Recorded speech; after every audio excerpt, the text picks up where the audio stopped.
Hi, it's Chris Titley here, and we're on the first episode of Scoreboard for 2025, and I'm joined by Connie Chan. Connie, thank you so much for being part of this series, and Happy New Year. Happy New Year, and thank you very much for having me on here. Connie, we're sitting here on the 3rd of January of 2025, looking back at 2024 as a year. How was your year? A little bit of up and down, I guess. There's some pretty good highs and then some pretty low lows as well. So I guess at the end of it, it was like a bit of a neutral year. Yeah, do you want to touch on? We'll touch on the highs first up. What was so good about 2024 for you? Moments where I had just, I guess, found the confidence that I could do certain things within my sport and that I was very capable. Yeah, and then the lows, some of the results. I think I've seen sort of mixed results, but I mean, I don't know which ones were the more important matches, but certainly from, was it the results that was some of the lows? Yeah, the results, and then also certain aspects where there was a fork in the road, and I probably should have gone one way, but I chose to go the other way, and then reflecting back on it and having to take ownership of how it kind of went poorly. And for the listeners out there that do not know of Connie Chan, do you want to describe yourself about what you do, I suppose, and where you're at in your career? I'm a professional boxer in Australia. I've had, I think it's like 13 fights. Right now, I think I've had 5 wins and 8 losses. And I also started the sport rather quite late as well. So most people start, a little bit younger than I did. I started at 32. And I've only been doing it for about 6 years. And the interest in boxing, it started when you were about 26, obviously. Was there any interest in boxing prior to that, or was there other sports on the agenda? No, my background was tennis coaching. So one of my good friends, he was mad into the boxing, and he became a boxing coach. And then what he said to me one day, hey, my team's growing too big. I need a hand with coaching. So I said, I know nothing about boxing. He goes, I'll teach you the basics, and then I just want you to teach that to the beginners. I was like, yep, not a problem. And then the more I was involved in just teaching the basics and learning about it, so he would teach me the basics. I'd go home and practice it, and then I'd be like, okay, I actually know what I'm talking about. And then I went and taught it and helped him coach just the beginners. And then the more I was involved, he was really good. He allowed me to be more involved with like even the fighters and helping them get ready with like pad work and all that type of stuff. So the more I got involved, the more I enjoyed it, enjoyed the experience and the learning of something totally different to what I had experienced prior. And then I did that for maybe like a year and a half. And then I said to him, how can I be a better coach? Because there was things that he could spot that I could spot it afterwards. So in a fight situation, it's like seconds. It's milliseconds where you have to be able to spot it, yell out the instructions to the athlete so they can correct it straight away. But it was like in hindsight that I could see it. So I said, how can I improve my eye for the coaching? And he said, well, compete. That's one of the best ways. And you can actually understand and also give you more credibility among athletes. So I was like, rightio. And then, so I started training in the off season of, I think it was 2017. In the off season, I started. And then at the beginning of the year, he's like, well, there's girls that need sparring. There's not many girls in the boxing. You need sparring. So off I went and I sparred, and they go, oh, you go all right. Let's put you in for a fight. So one of the girls wanted to fight me. And mid-year 2018, I had my first fight, and I was like, oh, this is fun. And for the first 6 months, it was one of them where I was like, oh, like, cool, I got a fight. Nice. And then if I didn't get a fight, I'm like, oh, okay, that's all right. It didn't really faze me too much.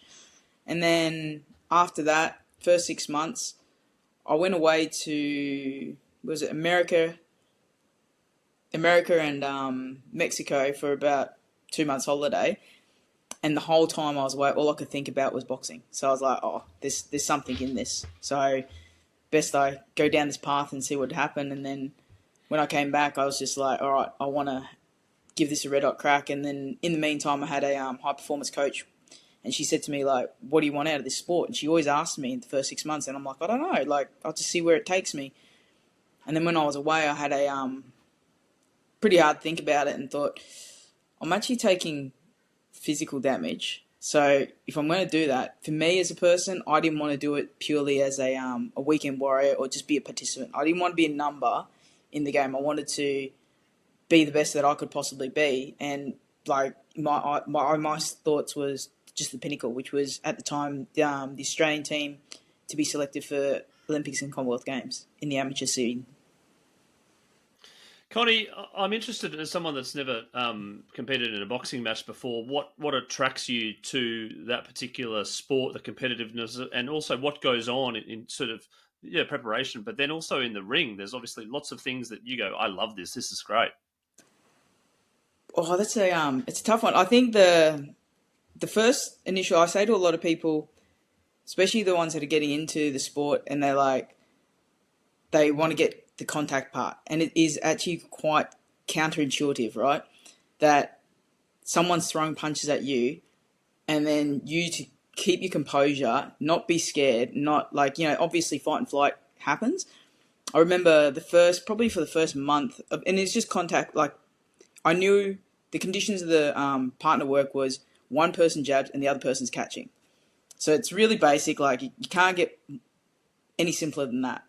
And I remember the first time I got hit with a jab, I was like, oh, it was like a shock. And so for the first month, I had to tell myself, this is boxing. I'm going to get hit and I get to hit back. Like it was just so counterintuitive to be like, stand there and let them do it. And then also develop a bit of a counterintuitive, like stand there and catch the punches rather than trying to move away from it or like just your natural reaction. Like if anyone is out there listening and they want to test this out, it's like get a friend just to throw the hand up in front of your face without touching it. Most people's natural reaction is just to flinch or move away, and you have to try and train yourself to not do that because it's not initially helpful. So all those little things kind of brought me to like, oh, this is quite cool. Like I could expand what I know and my brain capacity to doing something that is so counterintuitive as well. Is there like your relationship with pain, and I'm talking about physical pain? How's that gone over time? I guess when you're in the moment, especially when you're in a competition, in a fight, you don't think about it. Like there's more pressing matters. Like they're going to keep throwing, and you've got to do your best to get out of the way. Probably one of the ones I do remember is I had a fight, and during the fight something didn't feel right, but I just kept. And I remember my coach. It was my left hand, and I remember my coach yelling out jab, jab. And usually my jab is quite strong, but I noticed like I couldn't get the strength in it, but it just didn't feel too good. And all I remember was I just adapted, and I threw the left and then threw the right straight behind it. Every time he yelled that jab, just to try and force the opponent back. At the end of the fight, all I remember was I'm like, oh, I'll stand so the referee, if I was to win, which I felt I'd done enough to win, would raise my right hand, not my left hand, because I just knew it was so sore. And I won, so raised my right hand, and then as soon as I went back to the change room, I was like, oh, I can't feel my left shoulder. Like I don't want to lift my arm up at all. And I tore a rotator cuff muscle. So in that regards, like when you're in the moment, adrenaline, everything's going, you probably don't feel it as much. Yeah, wow. And do you go into a fight not even thinking about ramifications around concussions or getting knocked out or brain injuries, etc.? Is there something in the back of your mind? Is like, no, this is I'm practiced, I'm trained. This is just this is part of the course. Yeah, those for me, I don't think about any of that. I think it's probably not the smartest thing. I do think I'm a bit invincible. And one of the things is like, they can't hurt me. Like, I just think, no, you can't hurt me. Like, there's no way you can't hurt me. That being said, there has been a time where I was knocked out, but not completely out. Like, I got knocked down and I don't remember much of it. But I don't ever go into fights thinking, are they going to be the one that, is going to hurt me or anything like that? Like, I personally think if you think like that, you're going to have a very short boxing career. Connie, I want to go behind the scenes of a professional boxer in terms of the preparation leading into a fight. Can you talk about some of the things that you do to prepare for a fight? Well, they usually give you a bit of a camp. Some like depending on the timing of the fights, sometimes you get 10 weeks, 8 weeks, 6 weeks. I train with my team. We train mainly all year round, so we're always ready when a fight presents themselves. Some of the things we do prep wise is obviously skill work, and then as you get a fight locked in, we dial it in a bit more to just speed, a bit sharper, a bit more accurate, and things that we are lacking, we'll work on that a little bit more. And then on the other side of that, so that's the boxing skill side, and then on the outside of that, you always do a little bit of strength and conditioning, and then you dial that back a little bit when you get tapering in for the fight. And also cardio is an important aspect of it as well.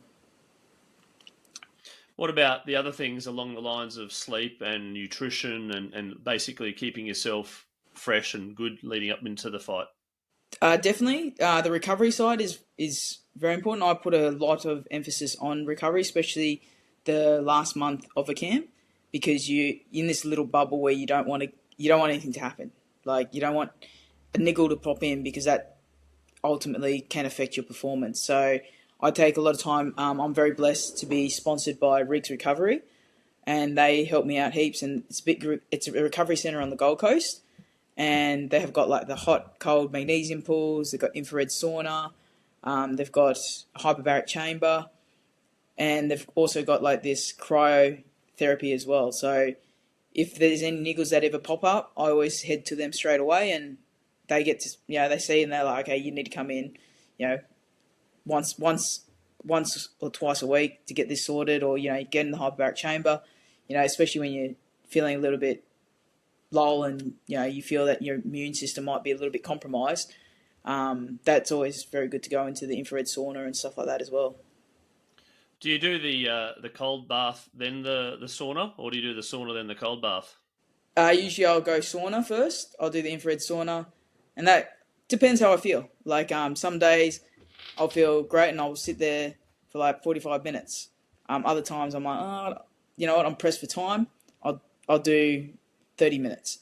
And then after that, I'll jump into the hot cold pools. I probably tend to do the hot cold pools more often than the infrared sauna, only because it's less time consuming.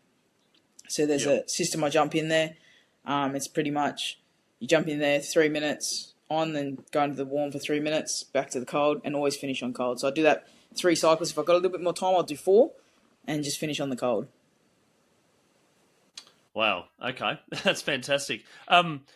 When you're looking at an opponent into the fight, how much time do you spend on that opponent as opposed to yourself? I don't spend too much time on my opponent through experience, because in the past, when I have, it's kind of got the better of me. Like, I obsessed, and then, you see what they put out, and then you're like, oh no, maybe, I become very doubtful of my own preparation and everything like that. And then my mind likes to wander to the worst case scenario. And so then it just goes into an absolute turmoil. So I don't actually worry too much. It's like, I know that my team and this is the work that needs to be done. As long as everything gets checked off, I'm ready for fight. Where do you reckon your competitive spirit has come from? Is that from an early age? You've been pretty competitive and like sort of, feeling like you're invincible? No. I don't know. I think it's just developed over time through personal experience, through life, like certain things in life. One of the biggest reasons for the boxing was there was a young athlete, Luke. He was one of the ones that I helped looked after when I was working as a boxing coach. And he was only, I think he was like 19 or 20. And he'd moved up from Newcastle to the Gold Coast to purely do boxing. And I was like, that's interesting, because I was always raised like, work hard, earn your money. And he had this concept of telling his bosses that these are the hours he wanted to work. And he didn't, and he was a barista. So Saturdays, he told no, sorry, I can't work Saturday mornings because that's when I go sparring. And when he told me this, I was like, wow, like, what made you think to do this? Like, that's so fascinating, because that's so counterintuitive to what I was taught as a child and how I, chose to live my life as an adult so far. And he said, well, you can only be an athlete once. And he dropped out of uni. And I was like, well, why did you do that? And he said to me that you're only an athlete once, and you can't be an athlete forever. And then he said, in the sport of boxing, is like, you don't want to be an athlete forever in boxing, especially the stuff that we put our bodies through. And I was like, the more I thought about that, I was like, yeah, right. So every time I say to a lot of people that if I take a break from boxing, it's a permanent break. It won't be a temporary, especially because I started a little bit later. So I say to them, like, it's going to be permanent. Like, if I take a break, I'm done. I'm not just going to have a comeback or anything like that. And his words kind of just reigned very true to me. It's like, well, yeah, you can only be an athlete for so long, so you might as well do that now. You can do other things and chase other dreams that aren't age dependent later on, which I was like, wow, that's such a different way to look at it.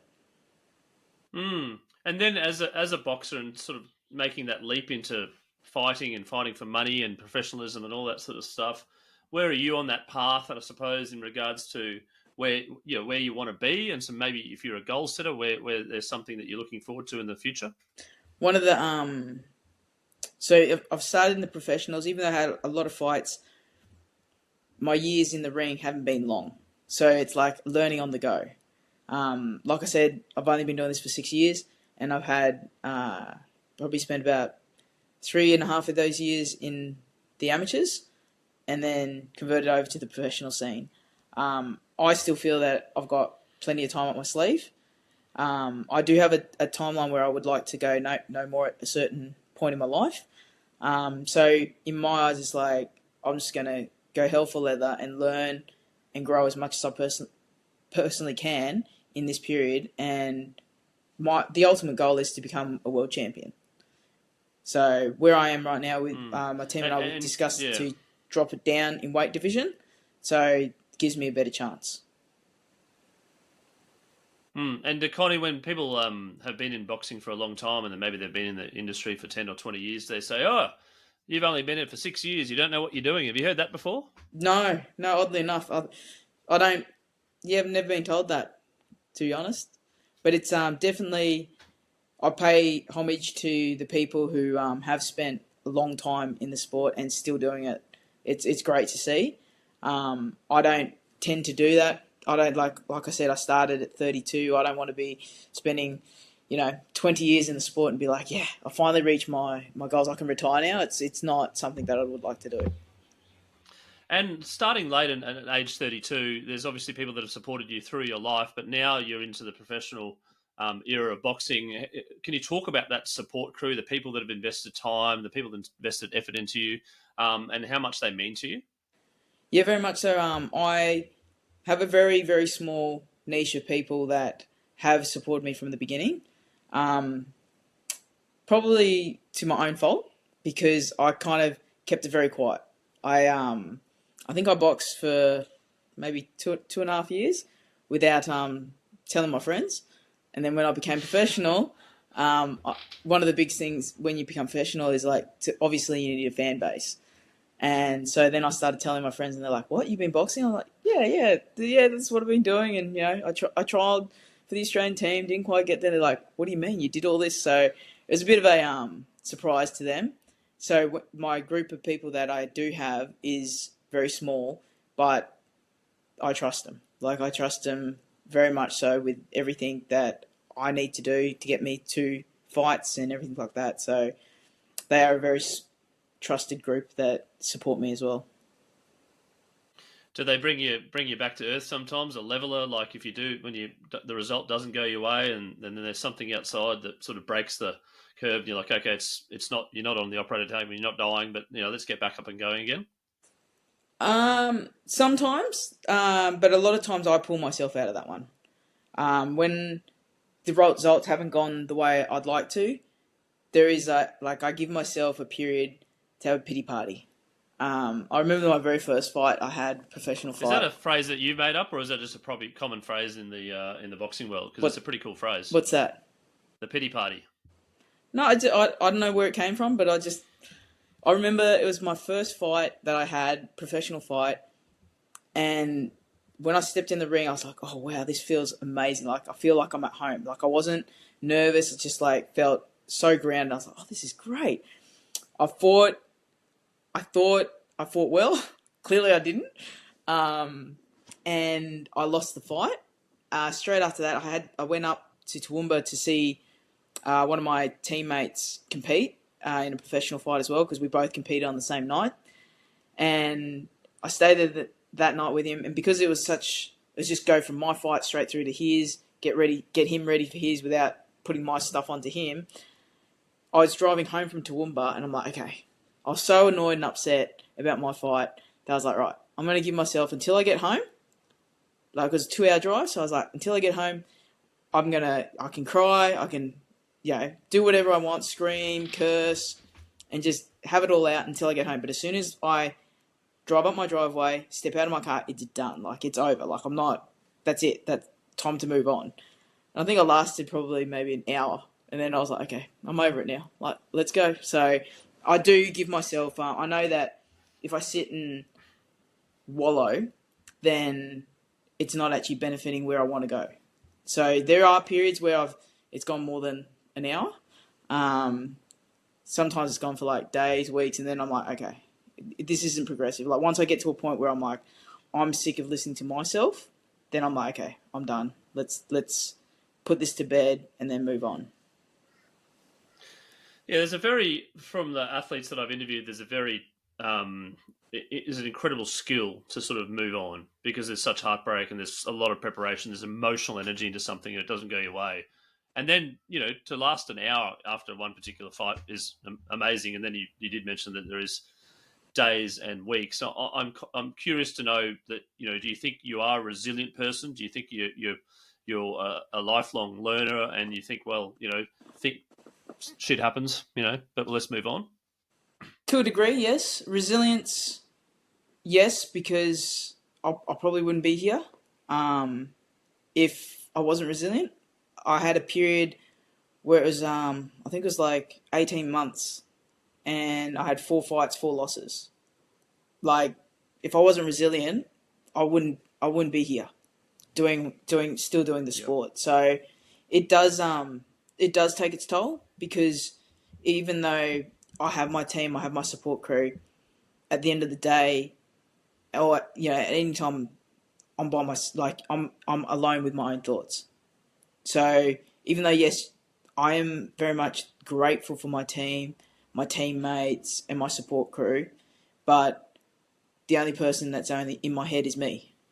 So there is certain points where I've learned that, the only person that can get me out of my own rut is myself.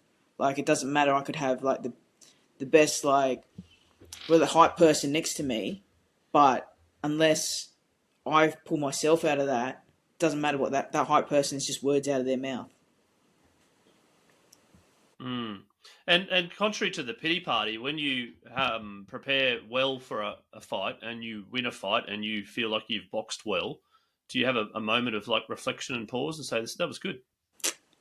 Probably not often enough. I remember when I won the WBL title in Sydney, I remember I put my belt next to, because I was away from home, so that I was staying in a hotel, and I remember putting my belt next to my bed, because it's a big queen bed, and I put it on one side and I slept, and I was like, oh, that's kind of pretty cool. And then the next morning I woke up, jumped on a plane. So I would cherish the moment, but probably not as much as I criticize myself. So that's something that I'm definitely working on, because the balance it's not balanced at all. It's very skewed one way over the other. It's a pretty personal question coming up. Do you find that you are too critical on yourself? Oh, definitely. That's something that, like, when I make errors or mistake, essentially it is abuse that I hurl towards myself is something I would never vocalize to another human being, which probably is not very kind to myself, but yeah, that's something that I'll have to really work on, because I am my own hardest critic, and I always thought that if I'm not critical of myself, who else is going to be to then propel me forward to where I need to be, because they're my goals essentially. Yeah, and those goals, are they? There's a big, hairy, audacious goal to be world champion, but in between that, do you set sort of weekly goals, monthly goals, or fight by fight? The fight game's a little bit different to other sports because as a professional, if there's no opponents asking for fights, I don't have a fight. If there's no promoter that's putting show on, that can fit me on their show, then I don't get a fight. So it's very dependent. I do have goals for the year. I set out goals for the whole year. I set out goals to get to that world title, like where I'd like to be. And it's one thing that I've learned. I don't write them down in permanent marker. Essentially, it's always in pencil because things can shift and change. Yep. Like I was supposed to end of last year. I was supposed to have a fight, and it was scheduled in September. And then my team had organised for me to have another fight in, I think it was end of October. So that was a decent amount of time. It was 6 weeks turnaround. But then the fight that I had that was supposed to be in September got shifted to October, like middle of October. So I didn't have that same, so I didn't get to have another fight before the end of the year. So if I had banked that, this is what I really wanted to, and then that was a fight that I could potentially have got like a title, then essentially I would have been disappointed. So it's like I know that fights can come and go, and I think during the year, maybe the year of COVID, I was supposed to have my first pro fight in March, but then everything got shut down and delayed. So I kept having fights. Yep, we'll have a fight, and then it got cancelled. Fight cancelled. Fight cancelled. So these things happen because the other athletes, they might get injured, or something might have happened where they've had to pull out of a fight. So nothing's ever really set in stone. I'm curious to know about what you think you're really good at compared to your opponents for you to be the world champion. What is it in Connie Chan that could make her a world champion? I guess that resilience is that constant work to just improve, just to constantly improve, and always know that I know that I've never been blessed with like skill or talent. So it's just that sheer hard work. It's like I will outwork as much as I can.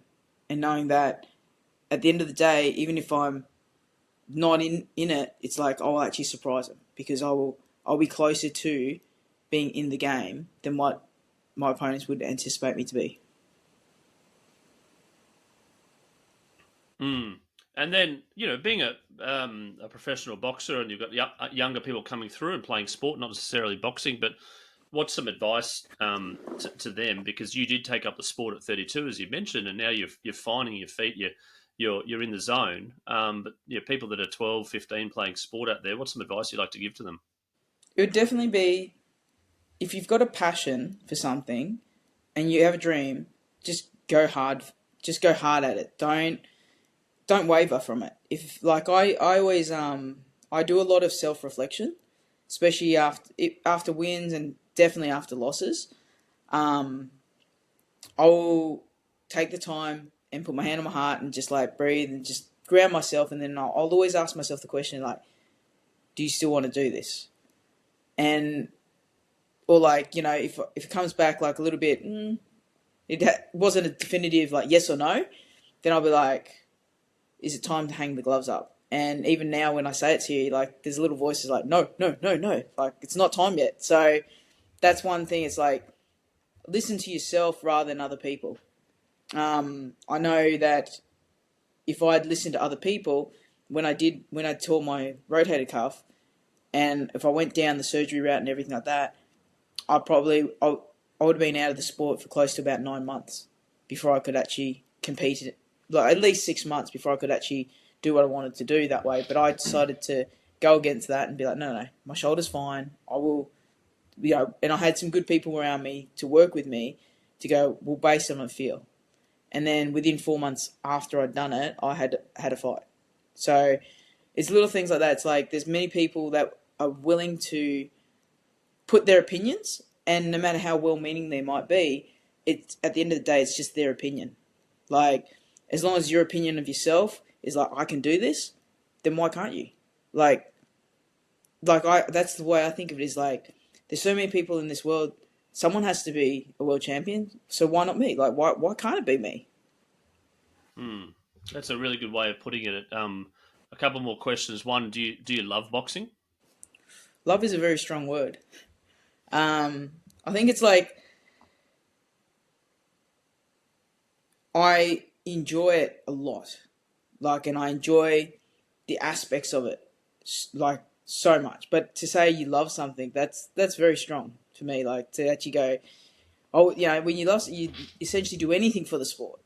Like I do anything to get where I need to get to. But if it came to like, okay, you either box or it's your life, then I'll be like, well, okay, maybe I might not. Like, if they said, hey, like I knew one of the girls, she had a brain bleed. It's one of those things where I've known there's a boxer that we may know that went in there when his brain wasn't right to box because he loved the sport so much and he passed away. And it's like, well, no, I probably wouldn't do that. So I enjoy boxing so much because there's so many different aspects to it to like learn and grow, not only from an athletic point of view, but from a personal growth point of view. One of the first personal growth experiences I had was I was supposed to, I think it was in my second or third fight, I was sent as part of a team and I was to fight the Commonwealth Games bronze medalist. And I was packing, I was like so scared, and then my coach had said something, and then I remember sitting in the front of my house and I was just thinking about the fight, and then next thing you know, I was like, oh, I got a pain in my chest. I was like, oh, what is this? Like, I tried to breathe, to calm and everything. I didn't, so I rang up my high performance coach at the time and I was like, what should I do? Like, this isn't, I'm supposed to fly out in like a day. I'm like, what's going on? She goes, oh, you're just having a panic attack. I'm like, what? Like, I do not have panic attacks. Like, what the heck is this? And then she explained it, and it was based off a thought that created this. And I was like, that's incredible. Like, there was no physical threat that I could see, but it was just a thought, and it had conjured up all these like elements within me. Like, my heart was racing.